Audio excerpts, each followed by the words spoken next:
Sebastian. Saeed.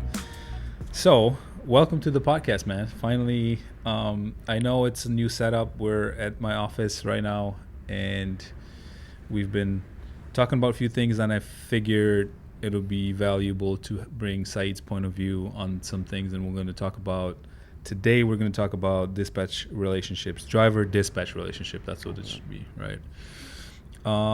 And just to set some context and some background, can you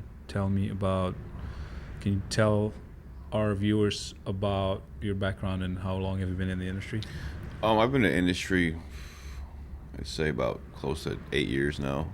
I started off on the ground level, dispatching crosstown work, which is yard, like rail-to-rail work.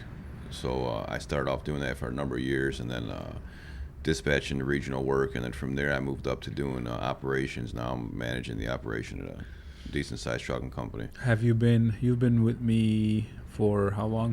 For About going on 4 years now. Really? Yeah. Wow, time flies, man. I know. You remember when you came in? Was Kate already there? Kate was there. I think she was there. She was there for like 4 months before me. Yeah. How the little office we had on 79th? Yeah. That was crazy. The good old days used to be so simple. Oh man. Yeah. So we're about 45. I say the 45-50 medium size range. It changes with our independent contractors. So I think it would be valuable to talk about some of the things. What are our experiences and what is our vision and kind of approach to some of the common things in the industry, like driver relationships. We'll talk in the future about work and load boards and just customers and in general, kind of getting the other side of the trucking industry, which is one is the maintenance, the second one is running and doing the work. I think we could create some value there for listeners. We're going to talk about this driver dispatch relationships. We got some bullet points. You want to start off about, like, what's the number one thing that you think is important? I think the number one thing would be trust. Drivers trusting us and us trusting them at the end of the day. That's the most important thing. If you trust who you work with or work for, it goes a long way. And how do you develop trust when you're new driver coming into a company? I think sticking to your guns. Like when you first meet someone and you say what you got to offer as a company, whatever you kind of promise them, stick to it. If you tell them they're gonna make, not even financially, just communication. Yeah. Talking or always when they call you. A lot of issues we have with guys is they'll take a job with a company and the company will say we have 24/7 dispatch. You could call dispatch anytime, and then they're calling dispatch after 6 p.m. and nobody picks up. Nobody picks up. So that's a good point. So over-promising, because I'm trying to think from our standpoint, like why would companies be over-promising things? All the sign-on bonuses, all that BS that a lot of companies, and I say BS, but I read, there are some companies that do that, and that's fine. We also did that, so I'm not gonna talk about that. But the thing is, it's like the driver retention and having a strong inbound of drivers is primarily some trucking companies issue. The driver shortage is everybody talks about, which no longer is a valid point at this time in end of 2019 going into 2020. But it's trying to lure in drivers is the issue, right? Because they're over-promising, and then the drivers get disappointed because they're not getting what they were promised. Yeah. But that also comes with what you said, communication, which is on one of our bullet points. But it's also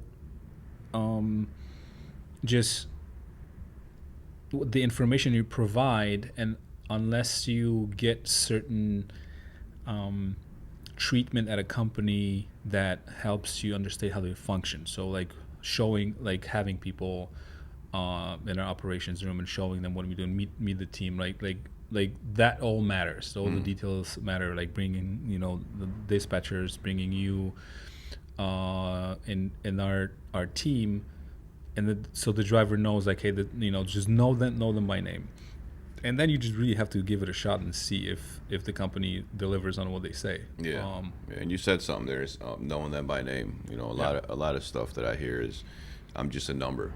So guys take a job, and then, you know, the ops manager doesn't know their name, the owner doesn't know their name. They're just a driver that drives unit number 4, and he's late all the time. Yeah. You know, so at the same time, that's a good point. But the number. So what is like a company? What do you think? When do you think the driver becomes a number? At what point of a company? Because like a medium-sized 50 trucks, you can still pull it off, right? But why? How do you keep that culture of knowing everybody when you're? Well, the management team should know no matter what. Yeah. Right. So like, what do you think? Like 100+ trucking company is going to start having so many drivers that knowing everybody. Might. I think it all depends on how involved you stay too. You know, I guess at the end of the and day, you mean who? The owner or the management team? The management team. Everybody that's involved with the driver. I mean, if you blow up and you become a 200 truck company, but you're never at the office, you're not going to know nobody's name. But if if you become a 200 truck company and your office is still the same, and you know you wear the same pair of shoes and everything like that, you're not going to really change. Yeah, that's the thing. So just about how you take success. Also, if you blow up and become a huge company, you know you're not gonna. If you don't show up to the office, you're not gonna know what's going on. Right. So the involvement of the officers and of obviously the management in being able to create and keep the culture going with, you know, the pro driver culture and the focus on drivers. But we are definitely you know, poking around the few things, and everything that we're talking about comes down to the list that we have in front of us. And so the next step, we just talked about trust, and then the next thing we have written down is honesty and transparency, right? And honesty and transparency is something that, again, it's a part of trust. I mean, you can trust somebody and not have, you know, not have transparency and without honesty. But so what's your take on the honesty and transparency? How does that show up for us, and how does it, in our opinion, should show up for a trucking company? What does the honesty mean? I think it's honesty, you know, from the company to the driver, and also from the driver to the company. So it's not just one-sided. Example, the company to the driver, right? You get a run, and you know it's going to be a live load. Right, you know there's gonna be something that you know that you can tell the driver just straight up. Just tell him, hey, you know, I got this load. It's going to Detroit, Michigan. It's a good paying run, but when you get there, you're gonna have to get live loaded for 3 hours. It's not drop and hook. Little things like that, so the driver's mentally prepared the day before, when he knows what he's doing. The next day, he's gonna be ready to do a 3-hour live load or live unload. Yeah, you know, as long as you give him the heads up off top, I think it'll be fine. And the issue that we run into, and it goes back to trust and honesty too, is when guys are so used to other companies telling them, hey, I got drop and hook freight. You'll be there 30 seconds. You drop a trailer, you hook up a trailer, you leave, drop and hook freight. And then they get there, and then all of a sudden it's a live load or a live unload. I think the driver would have been fine with that if he knew that going into it. When he gets there and it's not transparent what he's doing, that's when he runs into an issue. Well, that's why, but that's something that you intentionally miscommunicate with the driver what he's supposed to do by assuming that he's not going to do what you want him to do, and just straight lying to somebody. Exactly. Right? But at the same time, how many scenarios we had before where we did have a drop and hook load on us, and then it turned out it wasn't. Yeah. Right? Yeah. And how do you now then explain it to the driver? Well, that's, you know, the load, it was a mistake on our broker side or our customer side. Something happened along the way, and whether it, you know, like, and that's where the friction is, because when it obviously keeps happening, that's one thing. But if you can communicate well enough and facilitate that conversation. Like, listen, like this is what just, like, because that's majority of the complaints come from, well, I was told Issues this is like going to that. happen, Yeah. right? So but maybe I don't know, having the drivers be prepared, like, listen, on our end it looks like it's a drop and hook, but there's a possibility that it's a live load, right? Yeah. Something like that along the way. It's all communication, right? Which is on our list as well. But the majority, I think, of the what I like to call us versus them mentality is about how the front line of the company is literally disengaged from what the trucks are doing. Mm-hmm. They're just there to pick up phones and they don't care, and that's where the drivers they can sense it. With our team, speaking from experience, our retention is a lot better than everybody else's because, and this is something we track and kind of research, and I do as well. I mean, as much as I can, because they do know we genuinely are transparent and we mean well for what's happening, right? So they know when things go backwards and all of a sudden the load changes, that it was because of the customer or something else that happened along the way, right? Well, a lot of that's from our track record too. I mean, we the guys that we onboard, we're honest with them from the get. We show them that we trust them.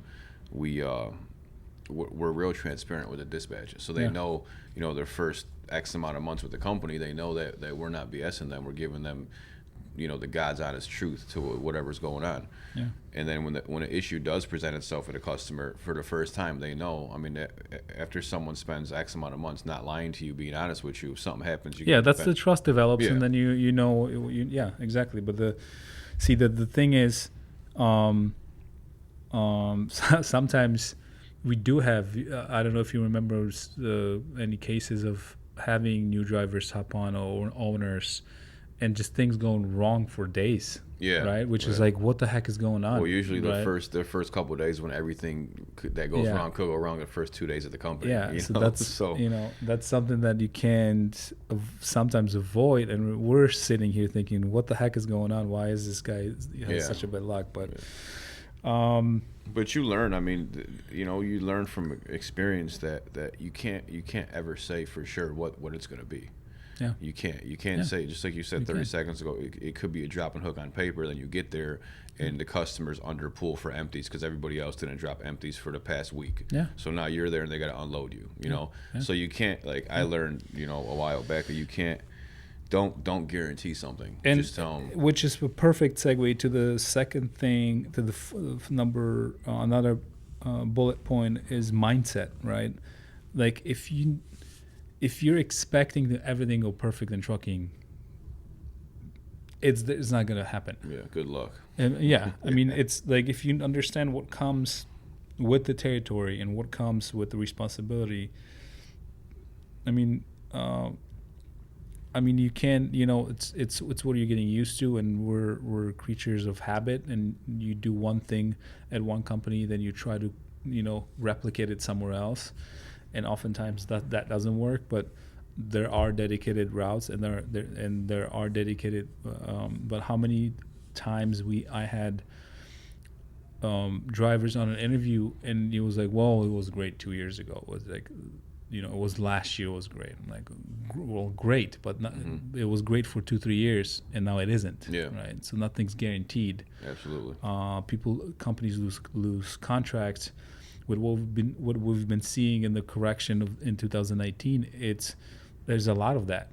There's a lot of drivers and owners now available, looking for work and looking for what they had. Yeah. Well, especially the home daily freight now too. I mean, you remember years back it was all about OTR, and now the home daily rates are pretty much, if not better than OTR rates. Yeah. So if you're a driver, why would you want to go OTR when you can make the same money coming home daily, right? But now you see the market shifting, so the OTR or the home daily stuff's going out the window, and they need more OTR help. Yeah. So it's just like you said, it corrects itself. That's the thing, It's supply and demand. I just read an article, Eco Logistics, I think, mentioned that yesterday. I think I sent it to you about the waves and where are we in the cycle market right now. We'll talk about it some other time. I want to focus on the dispatch relationships, driver dispatch relationships. So, and the mindset of the pro driver culture, that's an interesting topic because there's a lot of companies claiming that. And so we also claim we're pro driver, right? Since I have driving experience. I've driven. I can relate to. Well, the wind is crazy, probably picking up on the thing, but the pro driver attitude and the kind of narrative that companies have is based on, it's a marketing spiel. It's something that you want to be obviously pro driver, and everybody is, but then where's the disconnect, right? Like, what happens that the company promises and then the disconnect happens with the drivers? Like, that's just BS. Yeah, well, how many times do we see companies looking to hire drivers, and you'll see like the hiring ad, and it says all our trucks have flat screen TVs with cable boxes inside, or it's too good to be true. Usually, if it sounds too good to be true, it usually is. Yeah, or the $7,000 sign-on bonus. I mean, how desperate are you to find drivers? And I've mentioned that before. And since we're not heavily in the OTR division, when we do have a significant amount of trucks, but for some reason we didn't really have to be desperate to fill in those trucks. It just always happened with our inbound of drivers. But I do understand, and I do think companies have to fill their seats, so they have to go to radical methods to keep drivers and have them coming in. But I would say maybe look at the management and look at the operations, how that works, and why are you not retaining drivers? Or maybe, there's many different factors that come into that. But some of the ridiculous claims that companies do just to get drivers on board, it's like, I ask everybody that I hire, since I'm still doing recruiting, how have you ever been paid out any of the bonuses? And I was like, yeah, there's always some kind of BS that follows it. It's like almost never. It's never just a flat $7,000 check. Yeah, and then it's mainly, I don't know, maybe it's just the guys that come to us, but we've seen quite significant number of drivers come through our door. So yeah, we don't lose drivers. That's the thing I like too. I mean, our retention's really good. Yeah. Our turnover rate. I mean, the only time we get rid of somebody is if we kind of have to get rid of them. Yeah. So and explain that, because I think why is a trucking company trying to get rid of somebody that's Well, it'd be a combination of a few things, but unsafe driving. Yeah. If someone keeps getting, everybody has GPS in their trucks now. Everybody's got real-time GPS. So if you can literally track everything. Yeah. Right. And So if John Smith's going 75 down to 65, and you call him, and he's like, okay, I'll slow down, but you got to call him every single day for a week. That's just and pulling the data, and obviously having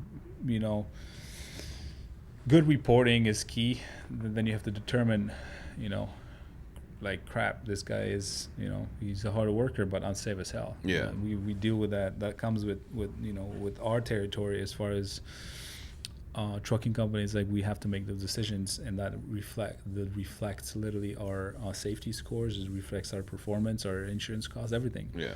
No, that's a good point.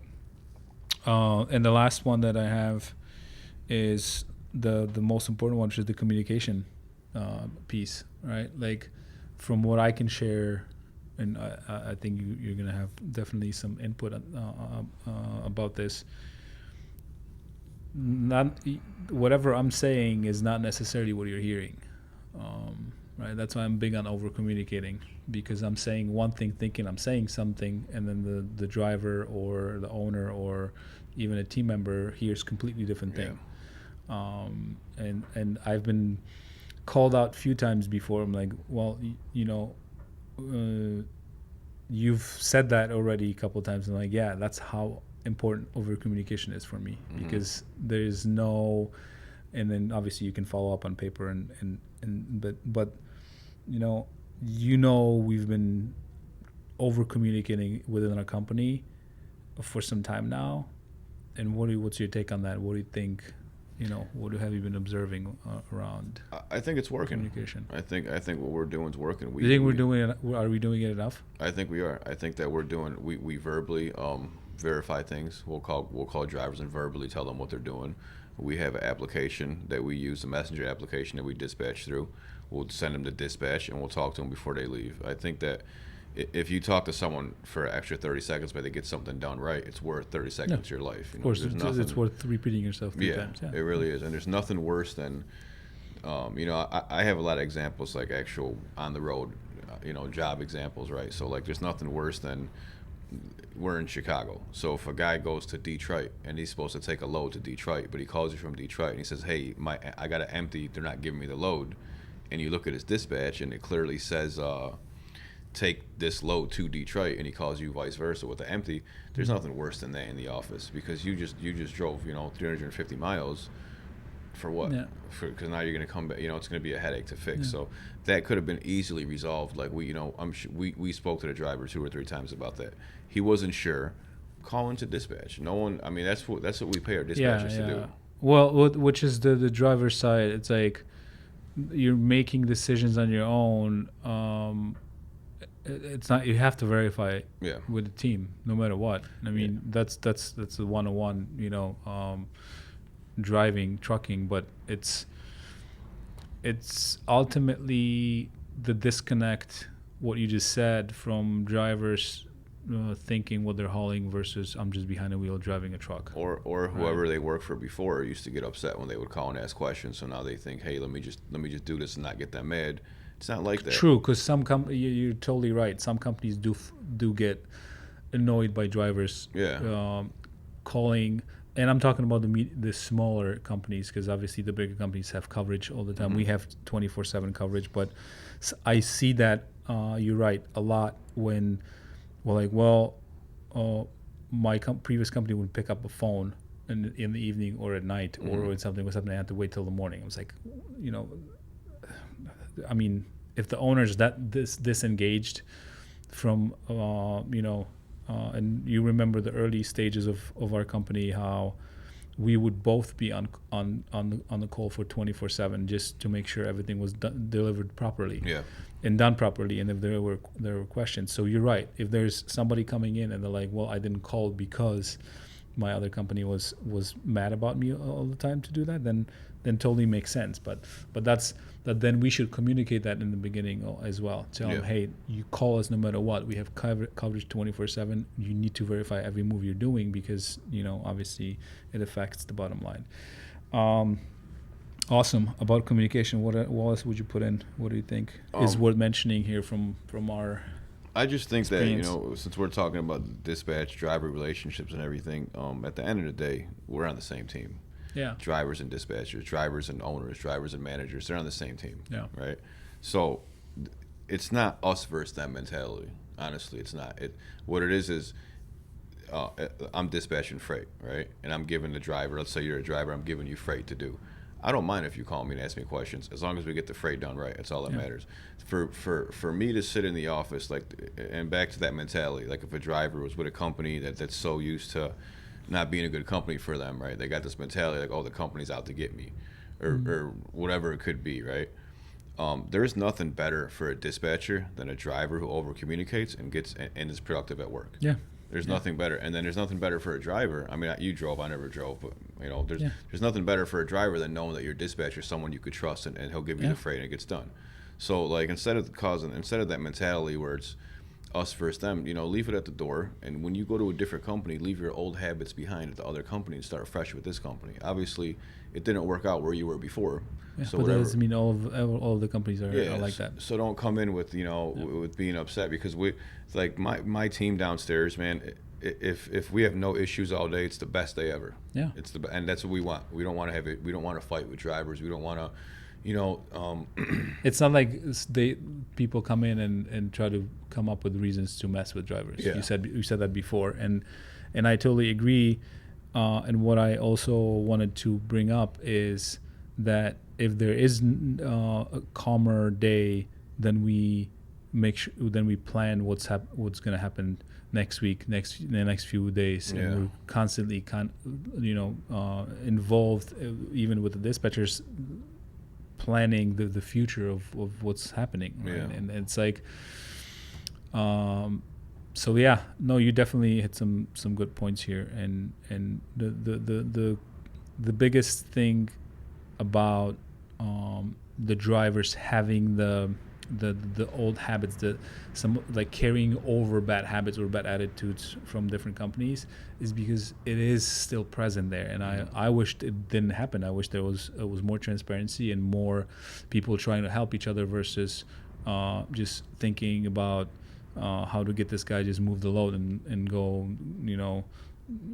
live in the truck, and I don't care what's happening. I do care about it, and you know about my take on how isolation behind the truck is affecting mental state of drivers. It's very important to me, and we do cater to that. We are aware of that. So that's probably one of the strongest things we have as a team. And again, it's not about I don't want to make this about our company. It's more about what our experience is and what we've seen work and not work, in the relationship between dispatchers and drivers. So anything else you want to add? We're coming up, and I told you 25 minutes. Are we really? Yeah. Ouch. I just wanted to really focus on just saying that trust is important, and and it's not, I stress it. If you're with a bad company and you go to a different company, leave everything bad out, throw it out the door. When you go to the new company, just start over. Just give them the benefit of the doubt that they're going to help you. I can't tell you how many times we both sat down interviewing drivers and they gave us a laundry list of how the other company stuck it to them. Like, I don't want that to happen. I want you to be happy. I want you to, ideally, I would love all my drivers to drive X amount of hours a day and go home and still have a life. Yeah. You don't have to. Driving a truck doesn't mean that you have to live in the truck. You don't have to, especially with the home daily work. Just kind of plan your day out. Especially where we are as well. Yeah, and you said it numerous times. When you say pro driver, I asked you, I'm like, what do you mean by that? You said someone that takes pride in what they do. Yeah. So take pride in what you do. Yeah. If you have a 10 o'clock in the morning appointment somewhere, don't leave at 8:30. Leave a little early. Get there a little early. Get it loaded. Come back home. You can still have time with your family at night. Yeah. There's no. It's not to where you're like, oh shoot, I gotta go to work today. I'm gonna live in the truck for 2 more days. Yeah. Like, brother, you drove 240 miles.